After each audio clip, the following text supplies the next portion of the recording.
Ukraine युद्ध से जुड़ी हुई एक और बड़ी खबर सामने आ रही है। खबर यह है कि खेरसोन से सटे ख्वाबा पर मिसाइल अटैक का दावा यहां पर किया गया है, जिसमें यह बताया गया है कि डैम को नुकसान पहुंचा है और इस हमले का आरोप रूस ने यूक्रेन पर लगाया है। रूस का यह आरोप है कि यूक्रेन की सेना ने डैम पर 6 हाइमार्स मिसाइल दागी है।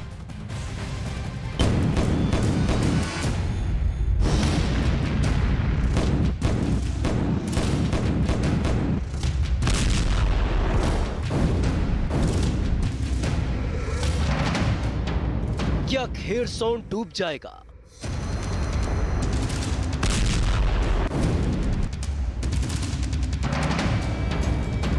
क्या खेरसोन में आएगी सबसे बड़ी तबाही?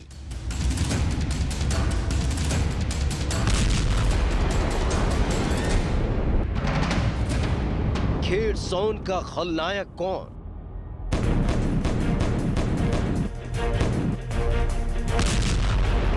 रूस यूक्रेन युद्ध में सबसे पहला ट्विस्ट तब सामने आया जब एक के बाद एक हमले कर रहे पुतिन ने रूसी सैनिकों को खेरसोन से बाहर निकलने का आदेश दिया, जिसके बाद ज़ेलेंस्की की सेना हथियार और टैंक के साथ खेरसोन में दाखिल हो गई। लेकिन लगातार ज़ेलेंस्की को डर था कि कहीं ये कोई पुतिन की नई चाल तो नहीं, और अब जो खबर सामने आई है वो खेरसोन को डुबाने वाली प्लानिंग की तरफ इशारा कर रही है, क्योंकि खेरसोन से सटे काकोवा डैम पर मिसाइल अटैक का दावा किया गया है।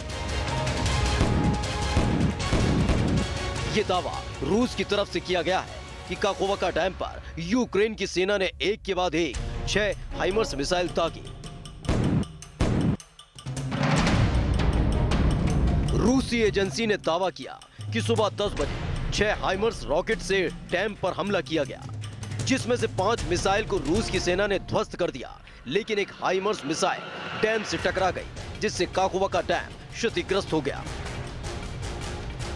इसके साथ ही रूस की तरफ से आपातकालीन सेवा का ऐलान किया गया है, जिससे कोई बड़ी घटना को रोका जा सके।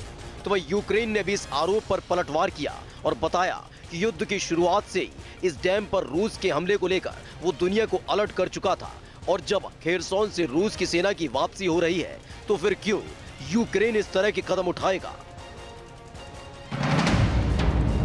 नीपर नदी पर काकोवा डैम स्थित है। यूक्रेन के इलाके में पड़ता है ये काकोवा डैम। युद्ध की शुरुआत में ही रूस ने हमला करके इस डैम पर कब्जा कर लिया था। काकोवा डैम से क्राइमिया में पानी की सप्लाई होती है, और अगर ये डैम टूटता है तो खेरसोन इलाके में बाढ़ का खतरा बढ़ जाता है।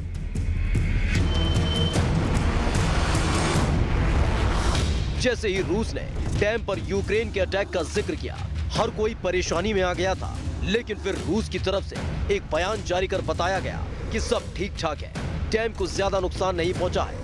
रूसी एजेंसी के मुताबिक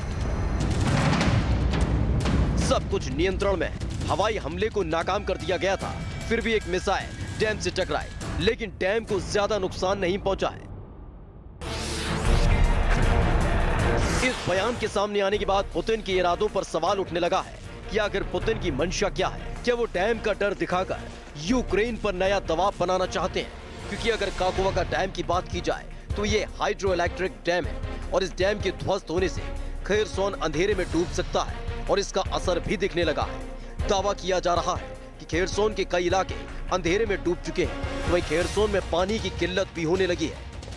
लेकिन एक बार फिर से इसका आरोप रूस की तरफ से यूक्रेन पर लगाया गया है कि जैसे ही खेरसोन में यूक्रेन की सेना दाखिल हो गई, वो हमले कर रही है, जिससे बिजली और पानी की व्यवस्था पूरी तरह से ध्वस्त हो गई है। लेकिन सवाल है कि अपने ही इलाके में यूक्रेन तबाही क्यों मचाएगा, जबकि काकोवा डैम को लेकर ज़ेलेंस्की ने मांग की थी